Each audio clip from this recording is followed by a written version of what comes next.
Well, here we are. We're at the eve of Boomstrike 2. So we're at this field called Crams out in a place called Calvert. So this is a gentleman that has arrived here very, very early on the day before the start. Mr. Bruce Russell. Nice to... Hey, Carl, how you going? Very, very well, mate. It's so good to have you here. So nice Bruce, to be first here. Bruce actually came to Boomstrike last year, and Bruce is from... Western Australia, Perth in Western Australia. WA, wait a while. Yeah. But we'll get there. So for those of you who are viewing this video from another part in the world, Perth is actually like a 5-hour flight from here, give or take a bit. It's a long way. But Bruce is one of our committee. He actually won the Commitment Award last year because he was the one who came from the furthest distance away from Boomstrike. But hey, we still had a great time. But Bruce came here early because one of our sponsors, Shady Characters, and these lovely shade sheds out the back here, Bruce actually works with the owner, and he came out here to set them up. So it's so good to have them here, mate. Yeah, no, it was great. I rang Glenn and said, you need to be involved. And he went, yeah, okay, righto. Yeah, no, it's so good, so good. So anyway, we're here to talk about Bruce. So mate, how long have you been flying helis for? Started in about 2012, 2013. Yep. Yeah, a bit of a slow start. Yeah. Could never really get my head around 3D. The brain's just too old for that. So I just a little bit of mild sport stuff and a bit of scale, like my scale helis. Okay, yeah. So what was your first heli? First heli was actually a Blade 400. Okay, yeah. Nasty piece of equipment. Great little heli, really. Yeah. But the setup was just all over the place. We didn't know what you were doing, and definitely should have asked for more help. So, what actually got you into helis in the first place? I decided that I was becoming an older person, and I needed something to keep the brain working. You know, they say use it or lose it. Yep, true. And I basically thought, okay, I need to find a hobby that's going to help keep the brain going. They say hand-eye coordination is one of the best things for that.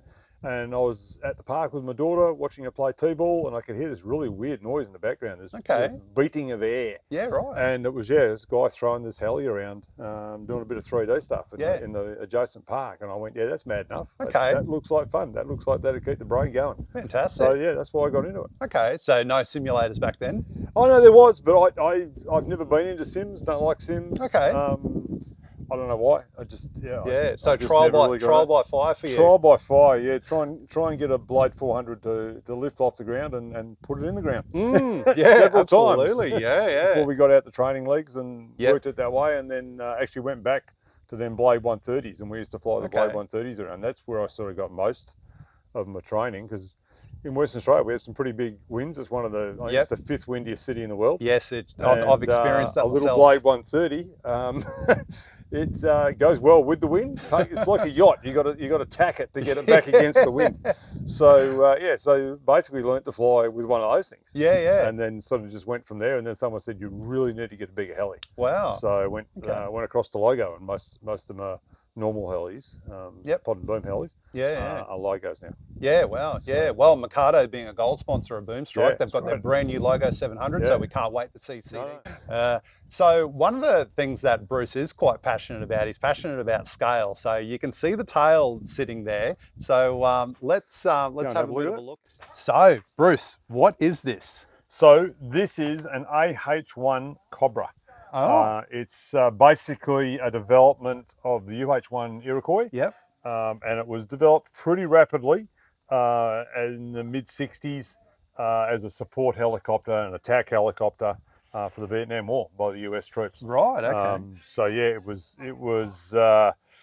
basically, as I say, taken over. It was sort of a development from the Huey that everyone knew and loved.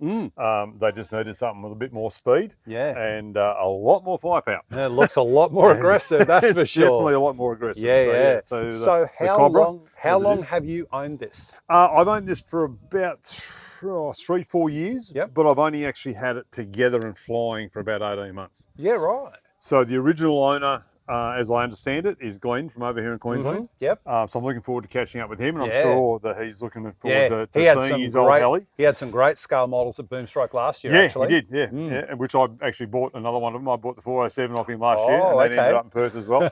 So again, that's still sitting in the box. Yep. Couldn't say no to that. But yeah, and then it was bought by a gentleman called Russell Stoker, and Russell put it together. but didn't really fly it. Yeah, right. And then decided he was going to move it on, and I couldn't say no to it. So I bought basically just the shell off him. Yep. And then put a motor of Speedy's. Yeah. Well, servos. speaking of such, what gear have you put in it? So it's running a Contronic motor. Yep. It's the Pyro 745. Yeah, nice motor. 12S. Very nice. Running through a Hobby King. Sorry, a Hobby Wing. Oh yeah, Hobby Wing Get 130. that right, 130. Yep. 12S. Yep. 12S setup. 5,000 packs, I see. Yeah. Twin 5,000 packs. Brand new ones, especially for this event. Yeah, because it was easier to buy brand new ones than trying to ship them over from Western Australia. Definitely. And then Fataba servos throughout. Well, you want to make sure you got good gear in something that's quite unique like this anyway. It's not like we can just go and call Mad for Heli or Zen RC and say, hey, have you got parts for this? You said it's a Roban. So this is a Roban. This is a Roban setup. So it's and the problem with these is if you do some damage to them, you do a lot of damage. Yes. And it's pretty sad. So when you see one of these things get put in the ground, it's not good. Definitely. But, yeah, right. Okay.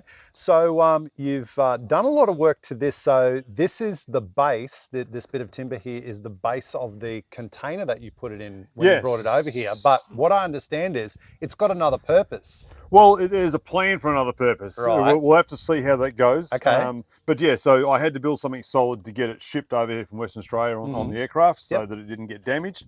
So it's got a solid base. With legs posts in there to hold the legs, and then the case over the top of it. But the plan is, because I actually sell artificial grass in Perth, that's my thing. Oh, right. So okay. I bought some of this over because I just didn't have time. I literally finished the box 2 hours before it got put in the car and taken to the airport. So we're going to use this on the bottom of it and try and make like a bit of a helipad for it so that we can wheel it out to the field and possibly take it off from there. But we'll see how far we get. So what you're saying is that if you're going to do scale, do it properly. Oh yeah, that's the idea. When you fly these, it's got to look like a real heli. Yeah. That's the thing. You know, and you get a normal helicopter and you fly it around slow and people yawn and get bored. But you do that well with a scale helicopter and that's what people want to see. Yeah. And that's what I like, you know, for older blokes like myself who sort of look sometimes at the 3D helis and think, yeah, not into that, or, you know, it's not my thing, my brain doesn't work that fast, whatever it might be. That's definitely the case for me. My brain doesn't work that fast to do 3D. But yeah, you can do scale. Yeah. You know, you can fly scale and the skill is in making it real. Yeah, definitely. Not only make the helicopter look real with all the bits and pieces and, you know, the canopy on there with the pilots look at the in it. detail in there. It looks amazing. He's lost his helmet. Oh, the helmet's come off. Sort that Make out. sure you put that on before you fly. Yeah, he won't be able to see what he's doing. But yeah, just fly it and make it look real. That's the skill and the fun of scale flying. And I've got a few scale helis on the go at the moment. I want to have a collection of them, so don't get bored. Well, I've definitely got ambition of having a scale one day, but I'll get there. It's definitely a bucket list item for me. So we'll get there one day anyway. Yeah, well, there's more and more guys getting into it. The more guys getting hold of the scale helis and building them up. We've got a couple of new ones in Perth. Just been finished. Another Roban. It's just been finished in Perth. A Hughes 500, 800 size. So looking forward to seeing that fly when I get back to Perth. Yeah, fantastic. Getting on with the turbine. That's my next thing. Oh yes, make it really real. I'm with you there. I'm with you there. Yeah. Oh, that's so good. Yeah. No, you've got a great charging setup here. You got all the gear, and you know it shows that you've been in the hobby for quite a while. But you know, one thing I love about scale is that it's not just about the image and it's about the presentation, but it's also about the design, like what's underneath that and how you make everything come together rather than just bolting all components together like we do for our typical 3D helis. So it's, to me personally, it's another level again. I mean, well, probably different, but it takes a whole new level of appreciation to really grasp the value that is behind scale aeromodelling for sure. Yeah, I love it, mate. I love what you've brought here. I can't wait to see it fly tomorrow. Rest assured, I will get some footage of Bruce flying it tomorrow, especially off this proposed takeoff strip. I'm really, really keen to see that. Might have to give it a bit of a test first to make sure that it's grounded. And yes. we don't have any problems with the air coming off the blades. Yeah. But yeah, we'll give it a test first. Nah, that's so good. All right, Bruce. Well, mate, I really, really appreciate you making the trek over here and seeing your scale here and sharing it with everybody throughout the world. It's so good, mate. Thanks again, and let's have a great day tomorrow. Pleasure to be here. Looking forward to 4 days of awesome flying. Absolutely.